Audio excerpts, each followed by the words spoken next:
ಜನ್ಮ ಬಂದಾಗ ನಾಲಿಗೆ ಇರುವಾಗ ಕೃಷ್ಣ ಎನ್ನಬಾರದೆ, ಕೃಷ್ಣ ಎನ್ನಬಾರದೆ.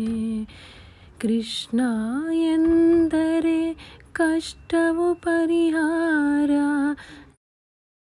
ಈ ಸಾಂಗ್ ಎಷ್ಟು ಚೆನ್ನಾಗಿದೆ ಅಂದರೆ ಇದ್ರ ವೈಬ್ರೇಷನ್ ತುಂಬ ಚೆನ್ನಾಗಿದೆ.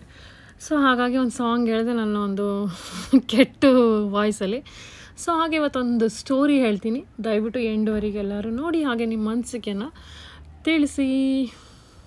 ಇದು ಬಂದು ಮಂಡೇ ಟ್ಯೂಸ್ಡೇ ವಿಡಿಯೋ ಆಗಿರುತ್ತೆ. ಸೊ ಹಬ್ಬ ಎಲ್ಲ ಮುಗೀತು, again let start the detox ಮಾಡೋದು ಇದ್ದೇ ಇದ್ದಿಲ್ಲ. ಸೊ ಹಾಗಾಗಿ ಸ್ವಲ್ಪ ವೈಟ್ ಡ್ರಾಪ್ ಮಾಡಬೇಕು ಅಂದರೆ you have to start. Okay, ನಾನು ಇವತ್ತು ಸ್ಟಾರ್ಟ್ ಮಾಡಿದೆ ಅಲಾಂಗ್ ವಿತ್ ಬ್ರೇಕ್ಫಾಸ್ಟ್ ಬಂದು ಸ್ಮೂದಿ. ಇದ್ರ ಜೊತೆಗೆ ಸ್ವಲ್ಪ ಓಟ್ಸ್ ಹಾಕ್ಕೊಂಡಿದ್ದೀನಿ. ಸೊ ಹಾಗಾಗಿ ಓಟ್ಸನ್ನು ಸ್ವಲ್ಪ ಜಾಸ್ತಿ ನೆನೆ ಹಾಕಬೇಕು. ರೋಲ್ಡ್ ಓಟ್ಸ್ ಯೂಸ್ ಮಾಡ್ತೀನಿ ನಾನು. ರೋಲ್ಡ್ ಓಟ್ಸಲ್ಲಿ ತುಂಬ ಸ್ವಲ್ಪ ತಿಕ್ಕಿರುತ್ತೆ, ಅದನ್ನು ಓವರ್ ನೈಟ್ ಸೋಕ್ ಮಾಡಿದ್ರೆ ಬೆಸ್ಟು, ಡೈಜೆಷನ್ಗೆ ಚೆನ್ನಾಗಿರುತ್ತೆ ಮತ್ತು ಕಾನ್ಸ್ಟಿಪೇಷನ್ ಆಗೋಲ್ಲ. ನೀವು ನೆನೆ ಹಾಕ್ದೇ ತಿಂದರೆ ಅದು ಸ್ವಲ್ಪ ಕಾನ್ಸ್ಟಿಪೇಷನ್ ಆಗುತ್ತೆ. ಯಾಕೆಂದರೆ ಇದು ನಮ್ಮ ನ್ಯಾಚುರಲ್ ಫುಡ್ ಅಲ್ವಾ, ಸೊ ನಾವು ಯೂಶ್ವಲಿ ತೊಗೊಳ್ದಿರೋಂಥ ಫುಡ್ಡು. ಸೊ ಹಾಗಾಗಿ ಅದಾದಮೇಲೆ ಜಿಮ್ಗೆ ಹೋದೆ, ಜಿಮ್ ಮುಗಿಸ್ಕೊಂಡು ಬಂದು ಸೊ ನೆನ್ನೆ ವೆಜಿಟೇಬಲ್ ಪಲಾವ್ ಪಲಾವ್ ಅಲ್ಲ, ಬಿರಿಯಾನಿ ಮಾಡಿದ್ದೆಲ್ಲ. ಸೊ ತುಂಬ ಉಳಿದ್ಬಿಟ್ಟಿತ್ತು.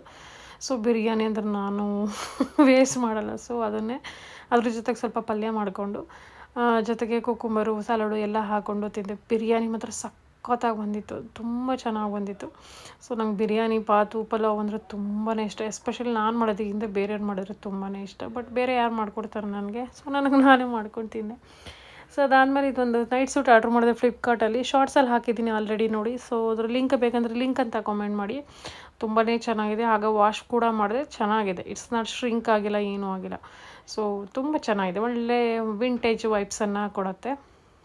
ನನಗೆ ಈ ಥರದ್ದೇ ಇಷ್ಟ. ನನಗೆ ವಿಂಟೇಜ್ ಸ್ಟೈಲೇ ಎಲ್ಲದರಲ್ಲೂ, ಬಟ್ಟೆ ಆಗಿರ್ಬೋದು ಅಥವಾ ಈವನ್ ಬೆಡ್ಶೀಟ್ಸ್ ಆಗಿರ್ಬೋದು, ಈ ಥರದ್ದೆಲ್ಲ ನಂಗೆ ವಿಂಟೇಜನ್ನೇ ಇಷ್ಟ ಆಗುತ್ತೆ ಜಾಸ್ತಿ ಈಗಿಂದಕ್ಕಿಂತ.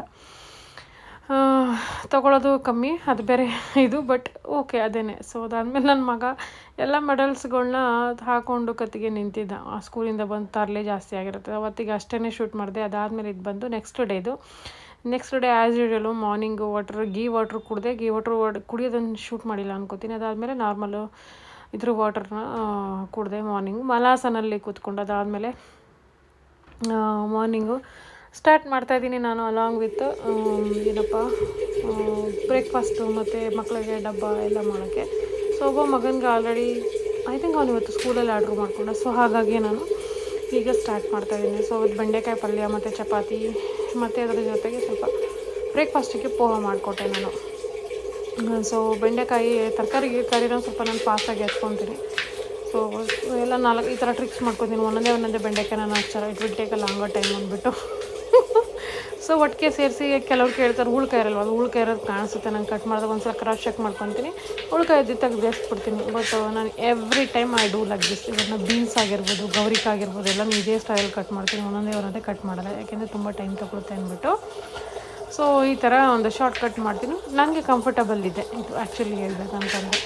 ಸೊ ನಮ್ಗೆ ಎಷ್ಟು ಟೈಮ್ ಇಲ್ಲದಿರೋ ಥರ ಸ್ಥಿತಿ ಆಗಿಬಿಟ್ಟಿದೆ ಈಗಿನ ಒಂದು ಕಾಲ. ಸೊ ಅದೊಂದು ಕಾಲನೇ ಬೇರೆ ಇತ್ತು. ಸೊ ಇದೊಂದು ಕಾಲನೇ ಬೇರೆ. ಸೊ ಸ್ವಲ್ಪ ಎಣ್ಣೆ ಹಾಕಿ ಅದನ್ನು ಸ್ವಲ್ಪ ಹುರ್ಕೊತೀನಿ. ಚೆನ್ನಾಗಿ ಹುರ್ಕೊಬೇಕು ಬೆಂಡೆಕಾಯಿನ ಆ್ಯಕ್ಚುಲಿ ಅಲ್ವಾ. ಸೊ ಇದು ಎಲ್ರಿಗೂ ಗೊತ್ತಿರುತ್ತೆ, ಗೊತ್ತಿಲ್ಲದೆ ಇರೋರಿಗೆ ತಿಳ್ಕೊಳ್ಳಿ ಅಂತ ಅಷ್ಟೇ. ಸೊ ಬೆಂಡೆಕಾಯಿ ಹುರಿಯೋದು ಒಂದು ಮೆಥಡ್ ಏನಪ್ಪ ಅಂದರೆ, ಒಬ್ಬೊಬ್ಬರು ಡ್ರೈನೂ ಹುರಿತಾರೆ. ಸೊ ಅದು ಡ್ರೈ ಹುರಿದ್ರೂ ಅದು ಚೆನ್ನಾಗಿರುತ್ತೆ. ಒಂಥರ ಬೆಂಡೆಕಾಯಿ ಅಂದ್ರೇ ಚೆಂದ. ನಂಗೆ ಆ್ಯಕ್ಚುಲಿ ಈ ಡ್ರೈ ಪಲ್ಯ ಎಲ್ಲ ಇಷ್ಟ ಆಗೋಲ್ಲ. ಬಟ್ ನಮ್ಮ ಮನೇಲಿ ಯಾರೂ ವೆಟ್ ತಿನ್ನಲ್ಲ, ಅಂದರೆ ಸಾರು ಥರ, ಗುಜ್ಜು ಥರ, ಹುಣಸೆ ಹುಳಿ ಹಾಕಿ ಆ ಥರ ಎಲ್ಲ ತಿನ್ನಲ್ಲ. ಬಟ್ ಇನ್ನೇನು ಮಾಡೋದು. ಸೊ ಅವ್ರಿಗೆ ಹೆಂಗೆ ಬೇಕು ಹಂಗೆ, ಯಾಕೆ ಮೆಜಾರಿಟಿ ಅವ್ರುಗಳೇ ಇರೋದ್ರಿಂದ ಅವ್ರಿಗೆ ಹೆಂಗೆ ಬೇಕು ಹಂಗೆ ಮಾಡ್ತೀನಿ. ಸೊ ನಾನು ಹಂಗೆ ತಿನ್ಕೋತೀನಿ. ಒಂದೊಂದ್ಸಲ ನಾನು ಸಪ್ರೇಟ್ ಹುಣಸೆ ಹುಳಿ ಬಿಟ್ಕೊಂಡು ಅದನ್ನೇ ಸ್ವಲ್ಪ ಖಾರ ಹಾಕ್ಕೊಂಡು ಹೆಚ್ಚಿಸ್ಕೊಂಡು ತಿಂತೀನಿ, ಯಾವಾಗ ಟೈಮ್ ಇದ್ದರೆ. ಇಲ್ಲಾಂದರೆ ಅದು ಇಲ್ಲ. ಸೊ ಅದಕ್ಕೆ ಸ್ವಲ್ಪ ಟೊಮೆಟೊ, ಆನಿಯನ್ನು ಮತ್ತು ಇವೆಲ್ಲ ನಾರ್ಮಲ್ ಖಾರದ ಪುಡಿ ಮತ್ತು ಇದ್ರ ಪುಡಿ, ಧನಿಯಾ ಪುಡಿ, ಮೆಣಸಿನ ಪುಡಿ, ಜೀರೆ ಪುಡಿ ಎಲ್ಲ ಹಾಕ್ಬಿಟ್ಟು ಒಗ್ಗರಣೆ ಹಾಕ್ತೀನಿ. ಸಿಂಪಲ್ ಬಟ್ ಈಸಿನೂ ಆಗುತ್ತೆ, ಬೇಗನೂ ಆಗುತ್ತೆ, ಇದು ಸಿಂಪಲ್. ಹಾಗೆ ವೆರಿ ನ್ಯೂಟ್ರಿಷಿಯಸ್, ತುಂಬಾ ಒಳ್ಳೆಯದು. ಬೆಂಡೆಕಾಯಿ ಶುಗರ್ನ ಕಮ್ಮಿ ಮಾಡೋಕ್ಕಾಗಿರ್ಬೋದು, ಕಾನ್ಸ್ಟಿಪೇಷನ್ ಕಮ್ಮಿ ಮಾಡೋಕ್ಕಾಗಿರ್ಬೋದು. So it's very very very good. ಬೆಂಡೆಕಾಯಿನ ಯೂಸ್ ಮಾಡಿ weekly 1 twice or thrice. It's ತುಂಬ ಒಳ್ಳೆಯದು. ಸೊ ಅದಾದಮೇಲೆ ಪಕ್ಕದಲ್ಲಿ ಜೊತೆಗೆ ಇದನ್ನು ಹಾಕ್ಕೊತಾ ಇದ್ದೀನಿ. ಏನಪ್ಪ ಅಂದರೆ ಪೋಹ ಮಾಡಲಿಕ್ಕೂ ಒಗ್ಗರಣೆ ಹಾಕ್ಕೊತಾ ಇದ್ದೀನಿ. ಇದು ಬಂದು ನಮ್ಮ ಮನೆಯವ್ರಿಗೆ ಮತ್ತು ನನ್ನ ಚಿಕ್ಕ ಮಗನಿಗೆ ಇಬ್ಬರಿಗೆ. ಸೊ ಹಾಗಾಗಿ ಅವ್ರಿಗೊಂದು ಕಡೆ ಒಗ್ಗರಣೆ ಹಾಕ್ಕೊತಾ ಇದ್ದೀನಿ. ಸೊ ನಾನು ಓಟ್ಸ್ ತಿನ್ನೋಕ್ಕೆ ಅಂತ ರೆಡಿ ಆಗಿದ್ದೀನಿ ಇವತ್ತು. ಸೊ ಹಾಗಾಗಿ ಓಟ್ಸ್ಗೆ ನಾನು ರೆಡಿ ಮಾಡಿಕೊಂಡೆ.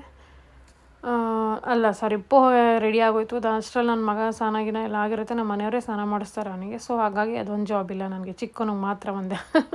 ಸೊ ದೊಡ್ಡವನಿಗೆಲ್ಲ ನಾನೇ ಮಾಡಿಸಿದೆ, ಚಿಕ್ಕವನಿಗೆ ಮಾತ್ರ ಈಗ ನಮ್ಮ ಮನೆಯವರೇ ಮಾಡಿಸ್ತಾರೆ. ಹುಡ್ದಾಗಿಂದ ಇವನಿಗೆ ನಾನು ಚಿಕ್ಕವನಿದ್ದಾಗೆಲ್ಲ ನಾನೇ ಮಾಡಿಸಿದ್ದೆ. ಅವ್ನು ಯಾವಾಗ ದೊಡ್ಡವನಾದ ಸ್ವಲ್ಪ 1 ವರ್ಷ ಆದಮೇಲಿಂದ ನಮ್ಮ ಮನೆಯವರೇ ಮಾಡಿಸ್ತಾರೆ. ಆಗಿದೆ, ಚಪಾತಿ ಆಗಿದೆ, ಇದು ಮಾಡಿದ್ದೀನಿ, ಪೋಹ ಮಾಡಿದ್ದೀನಿ. ಅದ್ರ ಜೊತೆಗೆ ಈಗ ನಾನು ನನಗಾಗಿ ಏನು ಮಾಡ್ಕೊಬೇಕು ಅಂದರೆ ಸಾಬುದಾನ ಕಿಚಡಿ, ಅದು ಆಫ್ಟರ್ನೂನು ಮಾಡ್ಕೊಬೇಕು ಒಟ್ಟಲ್ಲಿ.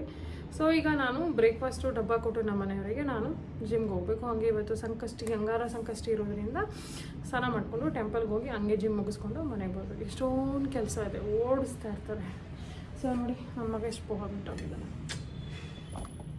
ಏನು ಮಾಡೋದು, ಏನು ಮಾಡೋಂಗಿಲ್ಲ. ಸೊ ವೇಸ್ಟ್ ಮಾಡೋದು ಆಗಲ್ಲ, ಹಂಗಂತ ನಾನು ತಿನ್ನಲ್ಲ. I'm not a dustbin. So ಅದಾದಮೇಲೆ ಕಿಚನ್ಗೆ ಬಂದೆ, ಯಾಕೆಂದರೆ ನಮ್ಮ ಮನೆಯವ್ರಿಗೆ ಡಬ್ಬ ಮಾಡಬೇಕಲ್ಲ. ಸೊ ಹಾಗಾಗಿ ನೆಕ್ಸ್ಟ್ ಮುಂದೆ ಏನಪ್ಪ ಅಂತಂದರೆ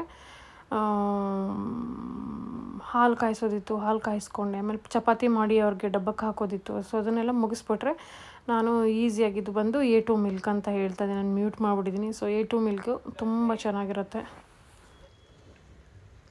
ಸೊ ಕೆನೆನೂ ಚೆನ್ನಾಗಿ ಬರುತ್ತೆ. ಇದನ್ನು ನಾನು ಒಂದು ವೀಕ್ಲಿ ಒನ್ಸ್ ನಾನು ಅಂತೂ ಕೆನೆ ತೆಗಿತೀನಿ, ಇದನ್ನು ಬೆಣ್ಣೆ ತೆಗಿತೀನಿ. ಸೊ ಹಾಲು ಆದಂಗಾಯಿತು, ಕೆನೆನೂ ಇಲ್ದಿರಂಗಾಯಿತು, ಆಮೇಲೆ ಬೆಣ್ಣೆ ತುಪ್ಪ ಮಾಡ್ದಂಗೂ ಆಯಿತು. ಸೊ ಅಷ್ಟು ಪಲ್ಯ ರೆಡಿಯಾಗಿತ್ತು. ಆಮೇಲೆ ಪೋ ಅಂತೂ ಇದ್ದೇ ಇದೆ. ಸೊ ನಾನು ಲೈಟಾಗಿ ಇದನ್ನು ತಿನ್ಕೋತೀನಿ, ಏನಪ್ಪ ಅಂತ. ಸೊ ಸಾಬುದಾನ ಕಿಚಡಿ ತಿನ್ಕೋತೀನಿ ಎಲ್ಲ ಪೂಜೆ ಎಲ್ಲ ಆದಮೇಲೆ ಅಂತ. ಸೊ ಹಾಗೆ ಮಧ್ಯದಲ್ಲಿ ನೀರು ಕುಡಿತಾ ಇದ್ದೀನಿ.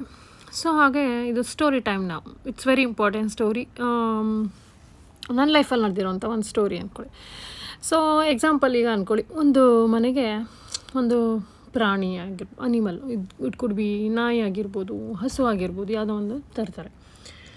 ಸೊ ಆ ನಾಯಿಗೆ ಅನಿಮಲ್ಗೆ ಪ್ರಾಣಿಗಳಿಗೆ ನಿಯತ್ತು ಜಾಸ್ತಿ. ಸೊ ಆ ನಿಯತ್ತಿರೋ ಪ್ರಾಣಿಗೆ ಆ ಮನೇಲಿರೋರೆಲ್ಲ ಅವ್ರಿಗೆ ಹೆಂಗೆ ಬೇಕು ಹಂಗೆ ಬಳಸ್ಕೊಳ್ಳೋಕ್ಕೆ ಟ್ರೈ ಮಾಡ್ತಾರೆ. ಆ ಪ್ರಾಣಿನೂ ಕೆಲವೊಂದು ಸಮಯ ತನಕ ಅವ್ರಿಗೆ ಬೇಕಾದಂಗೆ ನಡ್ಕೊಳ್ಳೋಕ್ಕೆ, ಇಷ್ಟ ಇಲ್ಲದೆ ನೋಡ್ಕೊಳ್ಳೋಕ್ಕೆ ಪ್ರಯತ್ನ ಮಾಡುತ್ತೆ ಕೂಡ.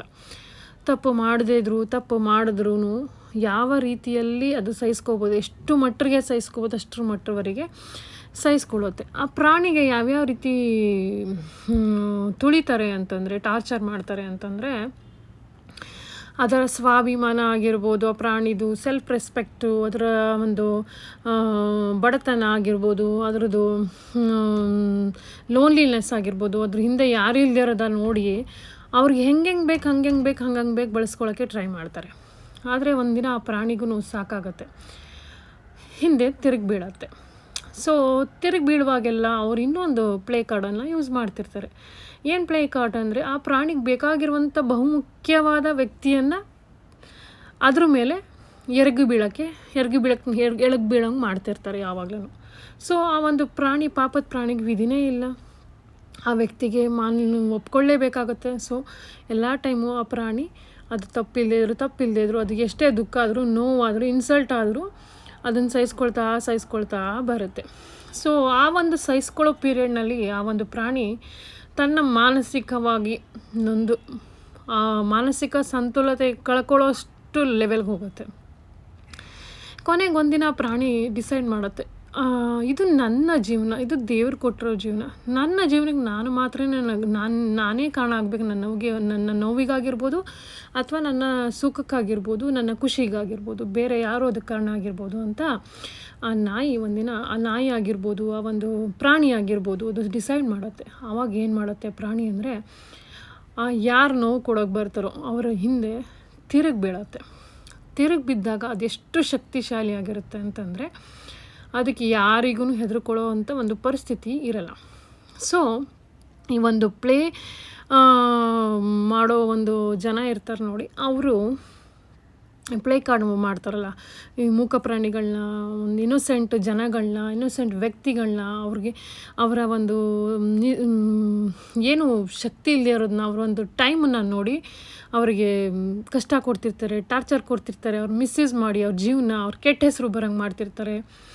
ಸೊ ಅಂಥವರಿಗೆ ಆಗಲ್ಲ ಇನ್ನು ಮತ್ತೆ ವಾಪಸ್ ಅದೇ ಇದೆ. ಯಾಕೆಂದರೆ ಆ ಪ್ರಾಣಿ ಅಷ್ಟು ಅವರೇನೆ ಅದನ್ನು ಗಟ್ಟಿತನ ಮಾಡಿರೋದು ಯಾರು ಅಂದರೆ, ಯಾರು ಆ ಪ್ರಾಣಿಗೆ ಕಷ್ಟ ಕೊಡ್ತಿರ್ತಾರೋ, ಹೊಡಿತಿರ್ತಾರೋ ಅವರೇ ಆ ಪ್ರಾಣಿನ ತುಂಬ ಸ್ಟ್ರಾಂಗಾಗಿ ಮಾಡಿಬಿಟ್ಟಿದ್ರು. ಯಾಕೆಂದ್ರೆ ನೋವು ಕೊಟ್ಟು ಆಗೋಗಿದೆ, ಇನ್ನೆಷ್ಟು ಕೊಡೋಕ್ಕಾಗುತ್ತೆ, ಆಗೋದಿಲ್ಲ. ಸೊ ಇಲ್ಲಿ ಏನಪ್ಪ ಹೇಳ್ತಿದ್ದೀನಿ ಅಂದರೆ, ಒಂದು ಟೈಮ್ವರೆಗೆ ಯಾವ ವ್ಯಕ್ತಿ ಆಗಿರ್ಬೋದು, ಯಾವ ಪ್ರಾಣಿ ಆಗಿರ್ಬೋದು ಬಗ್ಗುತ್ತೆ, ಬೈಸ್ಕೊಳ್ಳುತ್ತೆ, ಹೊಡೆಸ್ಕೊಳ್ಳುತ್ತೆ, ಅವಮಾನಿಸ್ಕೊಳ್ಳುತ್ತೆ, ಅನ್ನಿಸ್ಕೊಳ್ಳುತ್ತೆ. ಆದರೆ ಅದೆಲ್ಲ ಟೈಮು ಆಗಲ್ಲ. ಆದರೆ ಆ ಎಲ್ಲ ನೋವು ಕೊಡುವಾಗ್ಲೂ ಅವಳಿಂದ ದೇವರಿತ್ತು, ಹಾಗೆ ಆ ಪ್ರಾಣಿಯಿಂದ ದೇವರಿತ್ತು, ಆ ಮನುಷ್ಯನಿಂದ ದೇವರಿತ್ತು, ಇರುತ್ತೆ, ಮುಂದೇನು ಇರ್ತಾನೆ ಇರುತ್ತೆ. ಸೊ ಈ ಪ್ಲೇ ಕಾರ್ಡ್ನ ಅವಾಗವಾಗ ಟ್ರೈ ಮಾಡ್ತಾನೇ ಇರ್ತಾರೆ ಆ ಜನಗಳು. ಬಟ್ ಆಗೋದಿಲ್ಲ ಇನ್ನು ಮುಂದೆ ಯಾವತ್ತೂ.